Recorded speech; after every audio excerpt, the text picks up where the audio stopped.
Pangalawa na lang ako palagi, bawat bagay kasi sa'kin di mo ibinabahagi. Ano ba ang pagkukulang? Baka pwede mong sabihin di yung palaging sinasaktan mo ang aking damdamin. Kung alam mo lang na kung paano ko dinadala lahat ng kalungkutan na naiwan sa'kin mag-isa. Kaya paano ko pa nga ba makakaya to lahat? Na kung ikaw ang dahilan kung bakit hirap na hirap, magagawa ko pa kayang ipaglaban to sapagkat sa'yo mismo nang gagaling na di na matutupad. Na kung ano ang mga pinangako sa isa't isa, malabo na mangyari kung ang puso mo ay sa kanya. Ano ang laban ko sa bagay na yun? Mahal lang kita, samantalang sa kanya ay nagpapakatanga ka. Pakiramdam ko ngayon ay pinagkaitan ako, nakapalaran na kung bakit mo ako ginaganito.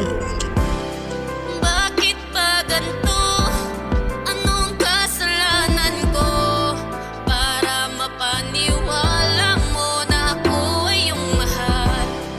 Ako naman ang nauna sa'yo, di lang pala ako nagmamayari sa'yo. Naniwala pa naman ako sa mga pinangako mo sa'kin na ang iwanan ako ay napakalabo. Pero bakit ganito? Mukhang malinaw na malabo na pagitan nating dalawa ngayon napakalayo. Di ko naabot ang bagay na dati nating hiling. Ngayon ay mag-isa ko na lang din lahat to gagawin. Sa kadahilanan di mo na ako kayang harapin. Masakit lang sa'kin na sa ganito tayo dumating. Samantalang dati masaya lang tayo sa lahat. Pero ngayon ang dahil sa kanya iniwan mo lahat. Dahil lang sa kanya di mo ko nagawang ipaglaban. Dahil lang sa kanya ay iniwan ng ganun na lamang. Kasi dahil sa kanya na kung ba't mo ko sinukuan. O dahil sa kanya kung ba't ako nahihirapan. Pakiramdam ko ngayon ay pinagkaitan ako, nakapalaran na kung bakit mo ko ginaganito.